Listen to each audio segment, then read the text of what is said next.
Alors la question, effectivement, la question posée, c'était comment ça émerge. Donc quand je t'écoute, Jean-Pierre, quand je t'écoute, Hélène, je me dis ça émerge pas comme un sous-marin. C'est-à-dire que ça vient pas comme ça sort pas, tout fait, tout fabriqué. Au fond, quand on parle des innovations dans le domaine de l'entreprise, on voit toujours des résultats définitifs, le résultat final. Et heureusement, on oublie, et on ne sait pas, la plupart du temps, tous les écarts, tous les zigzags qui ont dû être empruntés pour arriver à ce résultat final. Donc il y a une philosophie presque du zigzag. Et c'est une pratique. Alors c'est une pratique qui repose sur une qualité. La première, on l'a dit et redit, là, c'est le travail et la persévérance. Je reviens pas dessus, mais il y en a une, on parle de dialogue. Je me méfie du dialogue, voilà. Je suis pas en opposition, mais je voudrais donner un point de vue peut-être un tout petit peu différent. J'ai vu plutôt des innovations qui allaient jusqu'au bout quand il y avait de la controverse. Parce que le vrai dialogue scientifique auquel Jean-Pierre fait référence, c'est pas un dialogue poli, ni entre gens bienveillants qui se respectent. On se respecte en tant qu'être. En revanche, c'est l'épreuve du feu. C'est une véritable expérience.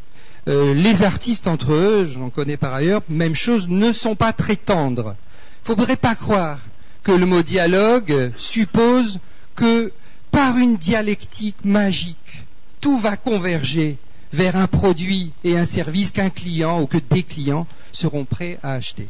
Cela signifie quoi? Qu'il faut être capable, premièrement, de créer la controverse. Parce que dans une entreprise, si on fait de la controverse, on ne produit pas, on n'exploite pas. En clair, il faut se mettre de travers par rapport à la logique fondamentale qui est d'exploiter.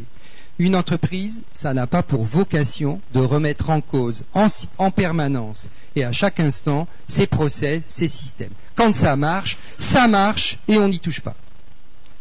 Mais il y a les concurrents, mais il y a les changements de contexte, mais il y a des évolutions de besoins, mais il y a des nouveaux entrants qui viennent perturber avec des nouveaux outils, des nouvelles pratiques, avec du courage. Ils n'ont pas froid aux yeux, comme dans le domaine artistique. Ils ont peur de rien. Ils n'ont pas peur de montrer un urinoir devant un public. J'aurais peur finalement. Il y a la peur. Vous voyez ce que je veux dire? Donc ils bouleversent, ils donnent un grand coup de pied dans la fourmilière. Et c'est là où, alors qu'on a appris à se discipliner et à produire du cosmos, où il faut mettre un peu de chaos dans tout ça. Comment ça émerge? Le résultat, c'est, je l'espère, un cosmos, c'est-à-dire que ça marche, c'est nouveau, c'est différent, c'est meilleur. Vous connaissez la litanie sur qu'est-ce que c'est qu'une innovation. La question, c'est comment j'ai réussi à susciter suffisamment de controverses pour changer l'ordre des choses, pour sortir du sillon, pour réinventer là où on n'a pas réussi pendant 10 ans. On revisite souvent des vieux dossiers et on se dit, on l'a déjà vu, tout a été fait, c'est fini. La question de l'erreur, du coup, surgit. Parce que qui dit controverse ne dit pas certitude. Alors j'ai adoré la phrase que j'ai notée d'Hélène, on ne fera pas quelque chose de parfait. Figure-toi que c'est le slogan non avoué d'une grande entreprise qui est leader mondial. Et c'est donc Windows. Puisque Windows est une entreprise extraordinaire qui lance sur le marché des produits qui ne marchent pas. Et vous le savez, puisque non seulement vous avez acheté XP et Vista, mais en plus vous allez acheter Windows 7. Et vous paierez, et vous serez content. Je blague, bien entendu. C'est une logique intéressante, très intéressante en termes de modèle économique, où on met sur le marché, contrairement au modèle ambiant et aux idées reçues dont nos écoles nous ont formés, que ça marche, que ce soit certain, etc., etc. Je ne fais pas la litanie, d'arriver avec un produit qui ne marche pas en se disant, de toute façon, mon cher Stéphane, mon cher, etc., les 4400 d'APM et tous les autres, qu'est-ce qu'ils vont faire? Ils vont nous renvoyer des bugs, d'erreurs, et comme ça, on va compiler au plan mondial et on va fabriquer un produit qui marchera. Donc, la logique de l'erreur, non seulement elle est déterminante dans la démarche, elle peut même aller très très loin. Alors évidemment, c'est la meilleure et la pire des choses. Pire des choses, pourquoi?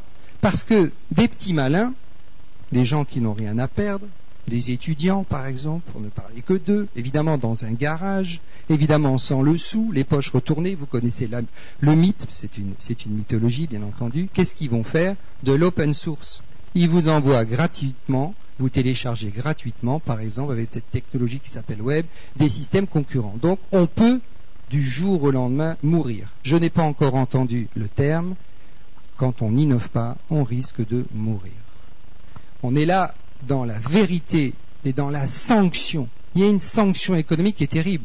On ne pourrait plus aujourd'hui parler comme Stendhal. Stendhal dit en 1850 et des brouettes, je travaille pour les happy few, il écrit ça dans son journal, pour des lecteurs qui ne sont pas encore nés. Une entreprise qui dirait je travaille pour des clients qui ne sont pas encore nés, je ne serai pas son actionnaire. Qu'est-ce que ça veut dire? Ça veut dire que, je le disais tout à l'heure, les temps se sont raccourcis. Ça veut dire que on risque quoi de ne pas innover? Il y a la fonction risque. Quand Picasso fait ses ruptures et ses périodes, il est dans un chemin extraordinaire et qui nous comble de plaisir et de bonheur quand on aime. Bien sûr, il y a la question du goût. Mais quand on est dans une entreprise, c'est une grande différence. Il n'y a pas le choix. Alors ça dépend des marchés, ça dépend des catégories produits. Les rythmes ne sont pas les mêmes. Mais ce qu'on peut dire sur l'évolution des 25 dernières années, pourquoi 25? Parce que c'est ma mémoire d'homme, avant je ne savais pas, j'étais trop jeune. Je vois clairement une accélération des rythmes. Pourquoi? Parce qu'entre-temps, j'ai vu des gens mourir. On a parlé un peu du web. Il y a 10 ans, le moteur de recherche préféré dans les clubs APM, quand je passais, c'était Alta Vista. Alta Vista n'existe plus, c'est Google. En 73, vous connaissez peut-être l'histoire, c'est Motorola qui invente le premier téléphone portable pour émettre. C'est la première fois qu'un téléphone émet. Aujourd'hui, Motorola a quasiment disparu de la course des mobiles. En 30 ans ou en 10 ans, parce qu'il y a 10 ans, on pouvait encore acheter un Motorola. Entre-temps, LG est arrivé, Samsung est arrivé, c'est-à-dire que l'émergence se fait à une vitesse colossale. On est face aux deux univers métaphoriques qu'on vient d'écouter, en entreprise, dans une compétition. Il y a compète. Et dans une compète, il n'y a pas place pour tout le monde.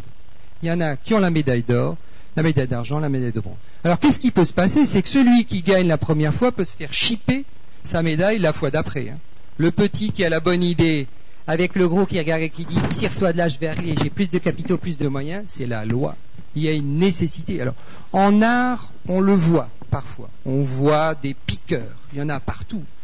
C'est vrai. Sauf que quand vous avez une entreprise de 10 personnes, de 1000, de 10 000 ou de 100 000, vous faire piquer un truc, ça a des impacts sociaux plus importants. C'est-à-dire que le coût de ne pas avoir innové, comme je disais, c'est la mort, c'est la disparition. Donc, dans l'innovation, il y a une question qui est celle de la pérennité.